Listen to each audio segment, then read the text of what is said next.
Ubivyo tunasekenenya babucho bose bachwa malembo sobya totekene nsao hole wa unjibwa obanda na marehemu watoshika. Ubivyo tunasekenenya akochi atosomene msao biule ni wechi Beno miyomo. Yes. Miyomo longe. Yes.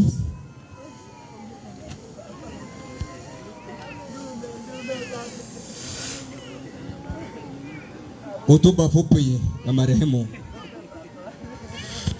Tarehe 16 mwezi wa 3 2026.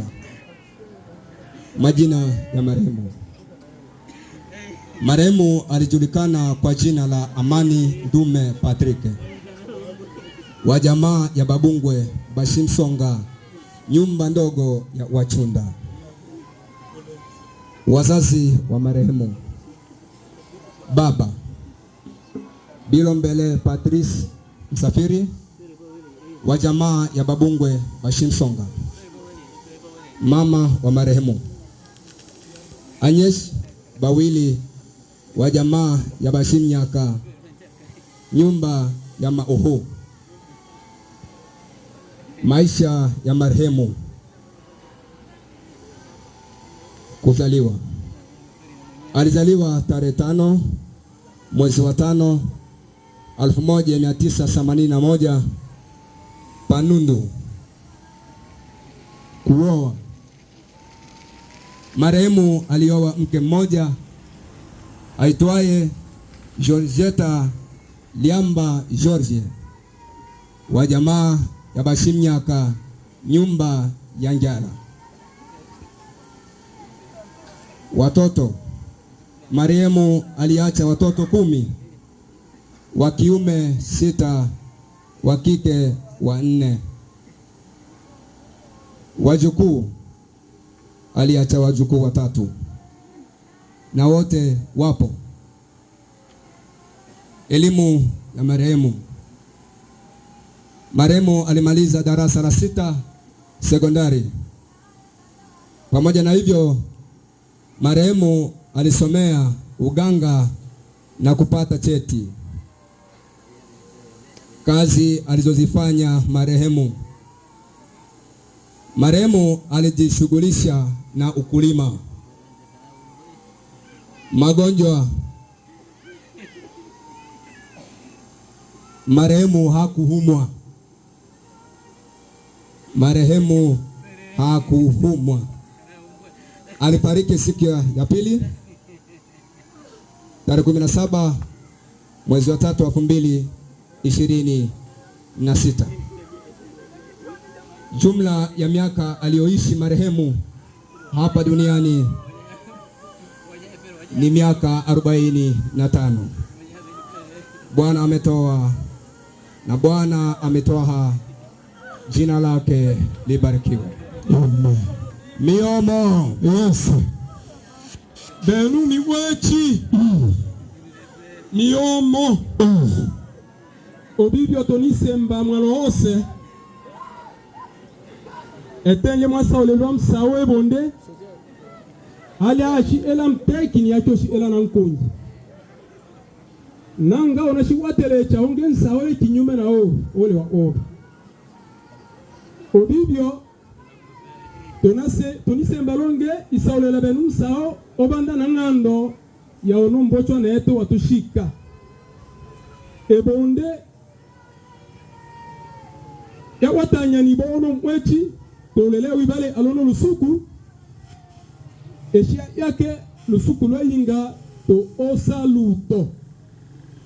Obibyo tonisemba omwalo wose telino bitwase kelena o enyemo yono mbochwa neto lolo lusuku lwayinga longe bechi bose tosekenenea ni wechi Kijiji, karibu kijiji. Yesu asifiwe. Amen. Benu ni wechi. Yes. Kijiji cha Adisi, kutokana na msiba huu, kwanza niombe watu wote tusimame ili tuweze kuagana na ndugu yetu tusimame tuwagane na ndugu yetu.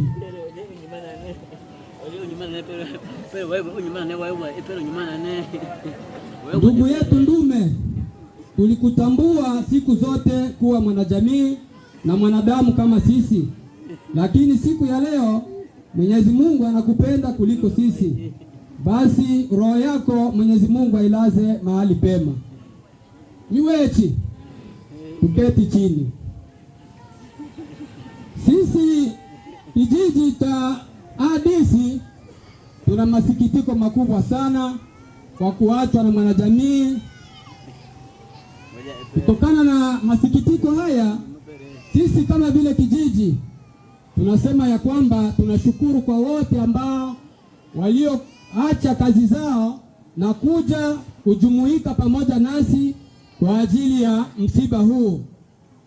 Kwa kijiji cha Aya 10 peke yetu hatungiweza kitu, lakini sababu ya ushirikiano tunasema tuendelee kuwa na moyo huu, maana leo ni kwangu, kesho ni kwa mwingine. Kutokana na maisha ya ndugu yetu Ndume, kama kijiji tuliishi na ndugu yetu Ndume hapa bila tatizo yoyote kabisa, lakini sababu Mungu anampendelea zaidi kuliko sisi, basi jina la Bwana libarikiwe. Amen. Kwa mwisho, kama kijiji, wakati ambapo tunaenda malaloni, turudi wote hapa. Kuna maji ambayo inaandaliwa na kijiji ili sisi wote tuweze kuichangia. Niwechi longe. Yes. Kutokana na muda ningeweza kusimamisha kiongozi, lakini itasema tu asimame apepee mkutano, kiongozi wa zone. Yes. Viongozi wote ambao mlijumuika pamoja na sisi msimame mpepee mkutano. Niwechi. Karibu kanisa. Yes, Bwana Yesu asifiwe. Amen. Kwa kanisa ni kanisa la Omosho wa Makirubi. Tunapatikana pale EDFD. Kwetu mpendo huyo tumjui, lakini kuna shughuli ambayo tunazifanya kwa ajili ya kuwazika wale ambao wamekataliwa, aidha wale ambao hawapendi kwenda makanisani. Lakini imizo kwetu ni kwamba tunatamani kila mmoja achague sehemu ambapo atakuwa akisali. Bwana Yesu asifiwe sana. Pia tunawasihi viongozi wa makanisa, mtu anatoa sadaka yake siku nyingi, siku ya mwisho unamkataa. Hakuna wewe kumhukumu mwanadamu. Sometimes ya kwako iko katika siri, kumbe ya kwako ikawa iko nje, ukaona kwamba ndio mtenda dhambi zaidi. Tafadhali hiyo sehemu nipe wewe, tafadhali. Hiyo ndiyo inasumbua. Pia tuko mahali hapa kwa ajili ya kufanya shughuli hii kama vile Mungu alivyotuahidi, na maandiko iko wazi katika kile kitabu cha Mathayo 28. Pale kuna agizo ambalo tumepewa, hatutafanya injili makanisani, tunatakiwa tufanye injili watu wengine wapate kusikiliza neno la Mungu. Na tunachohitaji kwa watu ni kwamba unapopatwa na shida kama hii, kuja mapema. Kama leo hivi tumejigawa mara 3. Kuna misiba ya watu wakubwa 3. Kuna msiba mmoja ambao tuko nao mahali hapa, mwingine uko kwa FD, mwingine JB. Tumealikwa sisi, nikabidi kuambia watu kwamba tugawe watu mara 3 ili kwamba tufanye shughuli hii. So imean kwamba nahitaji ukiwa na shida yoyote ile tufikie mapema, tupate taarifa mapema ili kwamba tutengeneze mpango. Kwa hiyo jitahidi. Na kitu kingine nitaasa zaidi viongozi wa serikali kuambia maafa hii kwetu inatokana na kutoka mila na desturi zetu. Mimi bado ni kijana, lakini kwa kutembea Mungu amenisaidia sana. Nimejitahidi kufika sehemu mbalimbali, lakini tumekeuka. Ijalishi nilitoka humo nikiwa mdogo, lakini mila tumeigeuza. Leo vijana wengi tumeona sehemu ya kuweka starehe ni kwenye makaburi. Mnawatengenezea pombe pale, wanaenda kuzukunywa kule. Ile pepo ya mtu ambaye alikufa na pombe itaingia ndani mwake, inaanza leta maafa. Inafika wakati kwenye misiba, bado si ni vijana, watu wanafanya vurugu za ajabu. Huku si tunaimba hivi, wengine wanafanya hivi. Inafika hata mimi nikiwa na msalaba natamani kupiga ule msalaba, kwa sababu ninaangalia kwamba ni ulimwengu ndio unatusumbua, aidha ushamba. Kwa sababu sehemu ambapo mtu ambaye ulikuwa ukicheza naye, unakula naye pamoja, anakuacha, ndani kunakuwa na masikitiko makubwa. Lakini sisi tumeona kama ndo starehe kabisa. Lakini kuna methali ya Kibembe inasema kwamba luu moto ere, fanya venye unafanya kwa ndugu ya mwenzako, kwako je? Hicho naasa zaidi vijana, naasa viongozi wa serikali, maana tunajua watu ambao tuko nao. Tuna vijiji ambao tunaenda tunafanya vurugu za ajabu.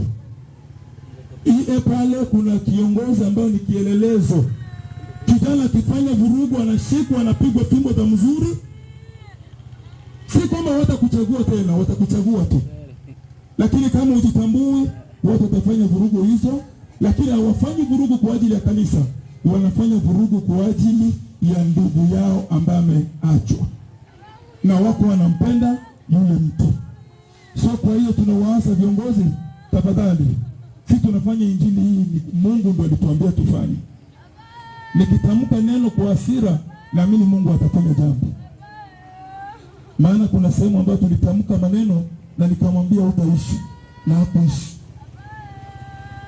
Sio kauli Mungu anatupa kama viongozi, aidha kama watumishi wa Mungu.